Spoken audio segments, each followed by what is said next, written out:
Welcome to अभ्यास school classes. अभ्यास school classes में आपका स्वागत है। इस वीडियो में हम बेसिकली डिस्कस करेंगे हाउस होल्डर मेथड। तो हम टॉपिक क्या कर रहे हैं, न्यूमेरिकल एनालिसिस में आइगन वैल्यू प्रॉब्लम्स को सॉल्व करने में। और आइगन वैल्यू प्रॉब्लम में आपके पास सबसे पहले है कि मैट्रिक्स को ट्राई डायगोनल फॉर्म में चेंज करना है। हम दो मेथड्स ऑलरेडी देख चुके हैं, एक जैकोबी मेथड और एक गिवंस मेथड। तो अभी हम हाउस होल्डर मेथड देखेंगे। हाउस होल्डर, घर को होल्ड करके रखने वाला, हाउस होल्डर मेथड।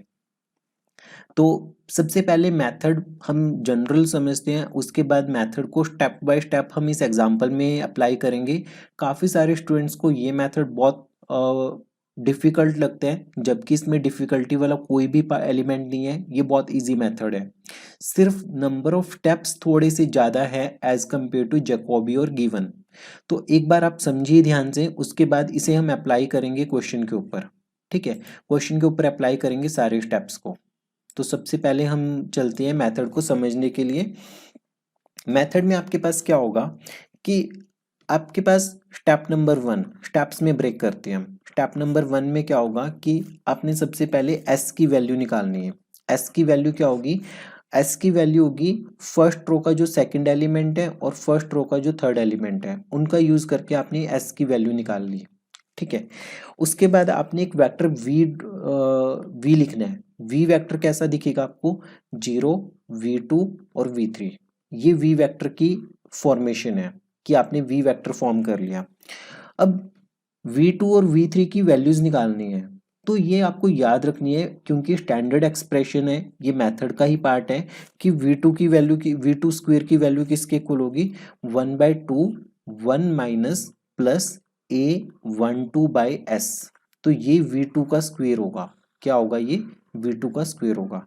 फिर v3 का स्क्वायर किसके इक्वल होगा? ये होगा v3 किसके इक्वल होगा? v3 होगा a13/2 टाइम्स s v2, ये इसके इक्वल होगा। ध्यान रखना है कि v3 किसके इक्वल होगा? a13/2s v2 के इक्वल होगा। तो v3 आपके पास ये बन गया और v2 स्क्वायर आपके पास ये बन गया। तो v में आपने v2 की वैल्यू भी पुट करनी है और v3 की वैल्यू भी पुट करनी है। ठीक है, तो ये आपके पास स्टेप नंबर 2 हो जाएगा कि v की वैल्यू निकालना, जो v वेक्टर है उसकी वैल्यू निकालना। फिर अगर हम मूव ऑन करें स्टेप नंबर 3 पे, स्टेप नंबर 3 पे आपने क्या निकालना है? एक मैट्रिक्स p निकालनी है। p मैट्रिक्स क्या होगी? इसका फॉर्मूला होता है i minus 2 times v transpose. ये p मैट्रिक्स होगी आपके पास। ठीक है, जब आप v और v ट्रांसपोज को मल्टीप्लाई करोगे तो आपके पास एक 3x3 की मैट्रिक्स मिलेगी आपको। ठीक है, स्टेप नंबर 3 निकाल दिया। स्टेप नंबर 4 में आपने क्या करना है? एक पाप करना है। क्या करना है? पाप, p मैट्रिक्स, फिर a मैट्रिक्स, फिर p मैट्रिक्स। ठीक है, इन तीनों को मल्टीप्लाई करना है। इन तीनों को मल्टीप्लाई करने के बाद आपके पास जो भी एक मैट्रिक्स आएगी वो आपके पास ट्राई डायगोनल मैट्रिक्स होगी। क्या होगी? ट्राई डायगोनल मैट्रिक्स होगी। ध्यान रखना, आपको सबसे ज्यादा प्रॉब्लम किस में आ सकती है? बेसिकली v2 और v3 की वैल्यूज बहुत केयरफुली निकालनी है। ठीक है, s निकालना काफी इजी है। s की वैल्यू यहाँ पे पुट होगी और यहाँ पे पुट होगी, और a12 a13 आपके पास गिवन होंगे ऑलरेडी। तो ये साइन कैसे आएगा आपके पास? ये साइन आपके पास अकॉर्डिंगली, जैसे मान लेते हैं कि a12 की वैल्यू पॉजिटिव है तो पॉजिटिव साइन आ जाएगा। अगर a12 की वैल्यू -5 है तो आप ये माइनस साइन कंसिडर करोगे। तो ओवरऑल ये पूरी टर्म आपके पास a प्लस आनी चाहिए कुछ ना कुछ। तो a12 नेगेटिव है तो नेगेटिव कंसिडर करेंगे, a12 पॉजिटिव है तो हम पॉजिटिव कंसिडर करेंगे। तो इस तरीके से ये वाली चीज चलेगी। तो सबसे पहले हमने s निकाला क्योंकि s का यूज कहाँ पे होने वाला है? v2 और v3 में यूज होने वाला है। फिर हमने v निकाला, क्यों? क्योंकि हमें p में v और b ट्रांसपोज चाहिए। p क्यों निकाला? क्योंकि हमें पाप करना था, पाप की वैल्यू निकालनी है, pap। ठीक है, तो ये 4 स्टेप्स है। तो अब अप्लाई करते हैं ये चारों स्टेप्स हम एक एक करके क्वेश्चन के ऊपर। सो क्वेश्चन हमारे पास ये है। सबसे पहले हमने s की वैल्यू निकाली। s की वैल्यू किसके इक्वल आ गई? ये आ गई स्क्वेयर रूट a12 का स्क्वेयर, 12 मतलब कि 4 का स्क्वेयर, और 13 3 का स्क्वेयर। तो ये आएगी आपके पास 16 + 9, तो ये आ गई 25 5 आ गई ये। ठीक है, s की वैल्यू निकल गई। अब हमने v कंसिडर कर लिया। v क्या कंसिडर कर लिया? 0 v2 v3। एक रिक्वेस्ट है आपसे कि वीडियो को बहुत तेज स्पीड पे देखोगे तो आपको ये चीज़ें बहुत स्किप हो जाएंगी। वीडियो को 1.25 से ज़्यादा स्पीड पे मत देखिए अगर आप फर्स्ट टाइम देख रहे हो तो, ठीक है, क्योंकि काफ़ी सारी चीज़ें आप उस केस में स्किप कर दोगे। अब वी टू स्क्वेयर का फॉर्मूला ध्यान में रखना है आपको। वी टू स्क्वेयर किसके इक्वल होगा? 1/2 1 माइनस प्लस A12/S। ये आपको हर क्वेश्चन में लिखना है जब भी हाउस होल्डर वाला क्वेश्चन आएगा। 1, क्योंकि A12 पॉजिटिव है तो हम पॉजिटिव साइन कंसिडर करेंगे, तो ये बनेगा 1 प्लस 4/5। तो ये बनेगा आपके पास 1/2, ये बनेगा 9/5। तो ये V2 स्क्वेयर किसके इक्वल बन गया? V2 स्क्वेयर बन गया आपके पास 9/10 के इक्वल। तो V2 की वैल्यू किसके इक्वल आ गई? 3/√10 के इक्वल। तो ये V2 की वैल्यू आ गई, ठीक है। V3 की वैल्यू किसके इक्वल है? V3 की वैल्यू थी आपके पास A13/2S V2 के इक्वल। तो ये किसके? A13 की वैल्यू 3 है, 2 इंटू 5 V2 की वैल्यू किसके इक्वल है? 3/√10 के इक्वल। 3 से 3 कैंसिल, आपके पास फाइनली बचा 1/√10 बचा। तो V3 की वैल्यू ये आ गई। अब V जो है, V किसके इक्वल आ गया? ये आ गया आपके पास 0, 3/√10 और 1/√10, ठीक है। V आ गया आपके पास ये। V ट्रांसपोज क्या बनेगा?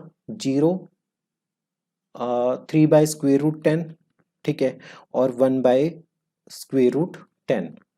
अब हमें करना क्या है? V और V ट्रांसपोज को मल्टीप्लाई करना है, ठीक है।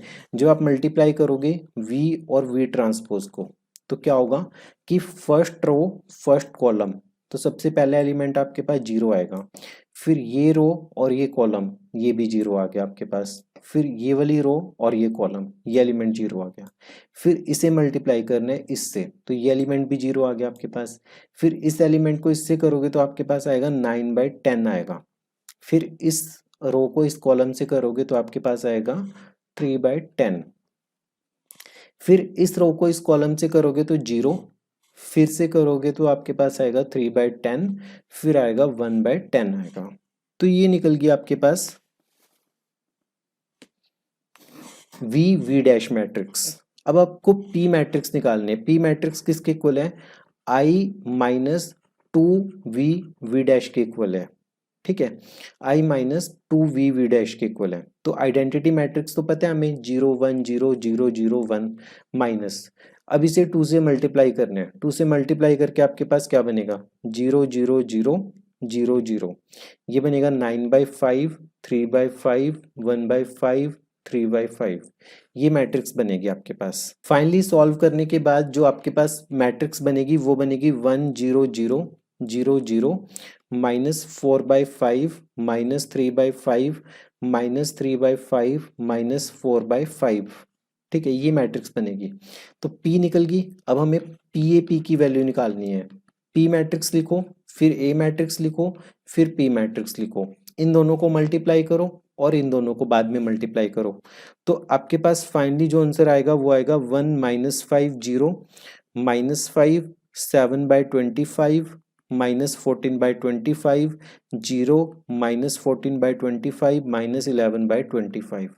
तो ये एक ऐसी मैट्रिक्स है जो जिसे हम बोलते हैं ट्राई डायगोनल फॉर्म की मैट्रिक्स, ट्राई डायगोनल फॉर्म, ठीक है। तो हमने गिवन मैट्रिक्स को किस में चेंज कर लिया? ट्राई डायगोनल फॉर्म में चेंज कर लिया। तो बहुत इजी है ये मेथड। इसमें आपको सिर्फ एक बार V2 और V3 की वैल्यूज को समझना पड़ेगा कि वो हमने कैसे निकाली है बेसिकली। और ये जो मैंने यहाँ पे बताया आपको कि इसे स्टेप्स में ब्रेक कर लीजिए, बुक में एज सच स्टेप्स में ब्रेकेज नहीं दे रखी, पर क्वेश्चन को बड़ी चीज को छोटी छोटी पार्ट्स में ब्रेक कर लीजिए, वो बहुत ईजी लगेगी आपको। तो स्टेप नंबर 1 में हमने S की वैल्यू निकाली, फिर स्टेप नंबर 2 में हमने V निकाला, V एक वेक्टर है, फिर स्टेप नंबर 3 में हमने P equal to I minus 2V dash निकाला, स्टेप नंबर 4 में हमने पाप की वैल्यू निकाली PAP, ठीक है। तो पाप निकालने के लिए पहले P निकालना पड़ेगा, P का फॉर्मूला ये होता है, फिर हमें V निकालना पड़ेगा, V का फॉर्मूला ये होता है, V में ये तीनों एलिमेंट्स है 0 V2 V3, V2 का फॉर्मूला ये है, V3 का फॉर्मूला ये है, और उसके बाद हम इसमें S का यूज हो रहा है तो S हमें निकालना पड़ा, तो हमें S निकालना पड़ा। तो ये हाउस होल्डर मेथड है कंप्लीट। नेक्स्ट वीडियो में हम हाउस होल्डर मेथड का एक और एग्जांपल देखेंगे कि उसे कैसे सॉल्व किए, और यहाँ से क्वेश्चन डेफिनेटली आपसे पूछा जाते हैं, और 6 मार्क्स का क्वेश्चन आपसे कभी कभी पूछ लिया जाता है, 6 मार्क्स का। ठीक है, तो पढ़ते रहिए, प्रैक्टिस करते रहिए, कमेंट बॉक्स में बताइए कि आपको ये वीडियो कैसी लगी।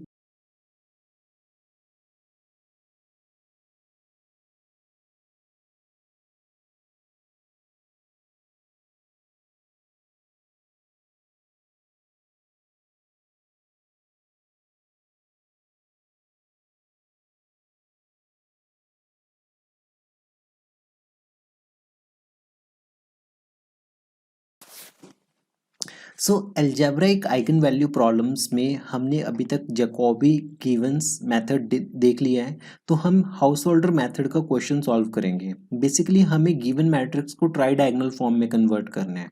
ट्राई डायगोनल फॉर्म वो होती है जब हम इस एलिमेंट को A13 को किल कर देते हैं, इसे जीरो बना देते हैं। तो हमारे पास मेथड कैसे काम करेगा, एक बार हाउस होल्डर मेथड के स्टेप समझते हैं हम। स्टेप्स में आपके पास सबसे पहला स्टेप होता है कि एस की वैल्यू निकालनी है हमें। एस की वैल्यू क्या होगी, √A12 स्क्वेयर प्लस A13 का स्क्वेयर। तो ये वैल्यू कुछ भी आ जाएगी, A13 का स्क्वेयर है ये आपके पास। फिर हमें स्टेप नंबर 2 में वी एक कॉलम निकालना है, वेक्टर निकालना है, जिसके एलिमेंट्स क्या होंगे, 0 V2 V3। ठीक है, और V2 स्क्वेयर आपके पास ये एलिमेंट होगा और V3 आपके पास ये होगा। स्टेप नंबर 3 में आपको क्या करना है, पी मैट्रिक्स निकालनी है I-2 V डैश। आपको ये मैट्रिक्स निकालनी है P। स्टेप नंबर 4 में आपको पी निकालनी है।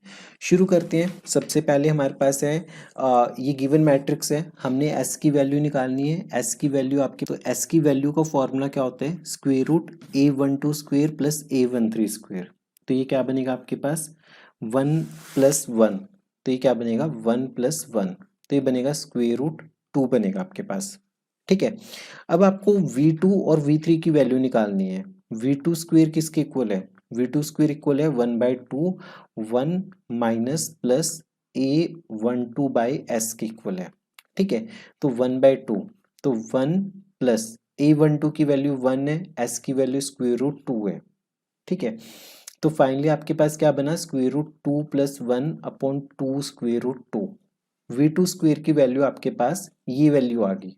ठीक है, फिर आपके पास है V3 की वैल्यू हमें पता है कि इसके इक्वल होती है, रिकॉल करो एक बार V3। तो सबसे पहले A13 upon 2 times S into V2, ये वैल्यू होती है आपके पास। तो 1 अपॉन, क्योंकि A13 की वैल्यू कितनी है, 1 है आपके पास, और 2, और एस की वैल्यू आपने √2 निकाल ली है, और V2 एज इट इज आ गया। अब क्योंकि हमारे पास V2 स्क्वेयर की वैल्यू है, V2 की वैल्यू नहीं है, तो हम क्या करेंगे, यहाँ पे V2 इंटू V3 करेंगे। तो V2 इंटू V3 क्या हो जाएगा, 1/2 √2। तो ये आपके पास किसकी वैल्यू आ गई, V2 इंटू V3 की वैल्यू आ गई। ठीक है, फिर हमें करना है V3 का स्क्वेयर करना है। V3 का स्क्वेयर करते हैं एक बार, तो आपके पास क्या आएगा, 1/8, और V2 का स्क्वेयर। तो ये बनेगा 1/8। V2 का स्क्वेयर किसके इक्वल है, √2 + 1/2 √2। जब आपने फाइनली से सॉल्व किया तो आपके पास क्या बनेगा, 1/2, 2 प्लस √2, क्योंकि ये पूरी टर्म इससे कैंसिल आउट करवानी है आपको। ठीक है, तो सॉल्व करने के बाद आपके पास यही बनेगा 2 √2। ठीक है, जब जैसे 2 √2 को आपने 8 से कैंसिल करना है, तो क्या बनेगा, 2 √2। 8 को कैसे लिख सकते हो आप, 8 को लिख सकते हो 4 × 4। ठीक है, तो इसे लिख सकते हो 2 √2/4 4 को कैसे लिख सकते हो, 2 × 2। 2 को कैसे लिख सकते हो, 2 √2। तो ये 2 बना, ये 2 बना, ये 4 बना। तो यहाँ से ये कैंसिल हो गया आपके पास ये वाला पार्ट। तो आपके पास क्या बनेगा, 4 √2 बनेगा। ठीक है, नहीं, यहाँ पे आपके पास ये वैल्यू 2 है। ठीक है, तो एक मिनट रुको, तो आपके पास ये क्या बनेगा, ये बनेगा 2 √2/4 इंटू 2 √2। तो एक ये कैंसिल हो गया, और एक ये 2 से कैंसिल हो जाएगा, तो आपके पास फाइनली बचेगा 1/2 √2। ठीक है। तो 1/2 स्क्वेयर रूट 2 बचेगा। तो यहाँ पे आपके पास जब आपने इसको कैंसिल किया इस वाली टर्म को इससे, तो आपके पास बचेगा 1/2 स्क्वेयर रूट 2। ठीक है। तो इस तरीके से v3 स्क्वेयर की वैल्यू आपके पास, जब आपने इसे सॉल्व किया, इसे रैशनलाइज किया, रैशनलाइज करने के बाद आपके पास क्या बनेगा, v3 स्क्वेयर की वैल्यू किसके इक्वल बनेगी, 1/2, 1 माइनस 1/√2 के इक्वल बनेगी। ठीक है। रैशनलाइज करने के बाद 2 माइनस स्क्वेयर रूट 2 से मल्टीप्लाई और डिवाइड करना है बेसिकली, और कुछ नहीं करना। तो आपके पास v3 स्क्वेयर निकल गया। तो उसके बाद हमें p मैट्रिक्स निकालनी है। p मैट्रिक्स का फॉर्मूला क्या है, 2v डैश है। तो आपके पास आइडेंटिटी मैट्रिक्स क्या आ गई, 1 0 0 0 1 0 0 0 1 माइनस 2 टाइम्स ये आपके पास बनेगी 0 0 0 0 0 v2 square, v2 v3 v3 v2 और v3 का स्क्वेयर, ये मैट्रिक्स बनेगी। अब इसमें देखो v2 स्क्वेयर की वैल्यू आपके पास ऑलरेडी निकली हुई है, v3 स्क्वेयर की वैल्यू आपके पास ये निकली हुई है, और v2 v3 की वैल्यू आपके पास ये निकली हुई है। तो ये तीनों वैल्यूज पुट कर दो, इसकी वैल्यू, v2 v3 की वैल्यू और v3 स्क्वेयर की वैल्यू, ये तीनों वैल्यूज आप इसमें पुट कर दो। जब आप पुट करोगे तो आपके पास फाइनली क्या बनेगा, identity matrix as it is. ठीक है। Identity matrix as it is minus 2 times 0 0 0 0 0 square root 2 plus 1/2 square root 2 1/2 square root 2 1/2 square root 2 1/2 1 minus 1 square root 2। तो ये मैट्रिक्स बनी आपके पास। अब आपने इनका डिफरेंस कंसिडर करना है। डिफरेंस जब आप कंसिडर करोगे तो आपके पास वैल्यू क्या आएगी, 1 0 0 0 0, फिर आपके पास बनेगा -1/√2 -1/√2 -1/√2 1/√2। तो ये मैट्रिक्स आपके पास क्या आ गई, पी मैट्रिक्स आ गई। ये जो कैलकुलेशन वाला पार्ट है यहाँ पे 2 आपके पास ये कैंसिल हो जाएगा हर एक नंबर से यहाँ पे। ठीक है। तो ये बाद में जब आप इसे सॉल्व करोगे तो आपके पास ये वैल्यूज आएंगी। तो फाइनली पी ए पी की वैल्यू निकालनी है। पी ए पी की वैल्यू क्या निकलेगी आपके पास, पी मैट्रिक्स लिखो, ए मैट्रिक्स लिखो, पी मैट्रिक्स लिखो, इन दोनों का मल्टीप्लिकेशन बाद में जो इन दोनों का मल्टीप्लाई करके आएगा उसे इसके साथ मल्टीप्लाई करना है। तो आपके पास फाइनल जो मैट्रिक्स बनेगी वो बनेगी 2 minus square root 2 0 minus square root 2 1 0 0 0 1। तो ये आपके पास ट्राई डायगोनल फॉर्म है, क्योंकि ट्राई डायगोनल फॉर्म में हमें यहाँ पे जीरो देखना होता है। कहाँ पे, A13 पे और A31 पे हमें जीरो लेके आना होता है। तो ये हाउस होल्डर मेथड का एक अच्छा क्वेश्चन था, क्योंकि इसमें स्क्वायर रूट 2 वगैरह वाला कॉन्सेप्ट है, और इसमें काफ़ी बार गलतियाँ हो जाती हैं बच्चों से। तो इसकी प्रैक्टिस कीजिए, लिख के इसे 2 से 3 बार देखिए, वीडियो को 2 से 3 बार रिवाइज कीजिए। अगर आप फर्स्ट टाइम देख रहे हो तो वीडियो को कभी भी 1.25 से फर्स्ट पेज पे मत देखना, अदरवाइज आप चीज़ों को रिटेन नहीं रख पाओगे। सेकंड या थर्ड टाइम रिवाइज करते टाइम आप देख सकते हो, पर फर्स्ट टाइम आपको वीडियो को बहुत केयरफुली देखना है। ठीक है। सो पढ़ते रहिए, प्रैक्टिस करते रहिए अभ्यासकुल क्लासेज के साथ। इन केस अगर आपको कोई डाउट है, कोई क्वेरी है, तो आप पूछ सकते हो, कमेंट बॉक्स में लिख सकते हो।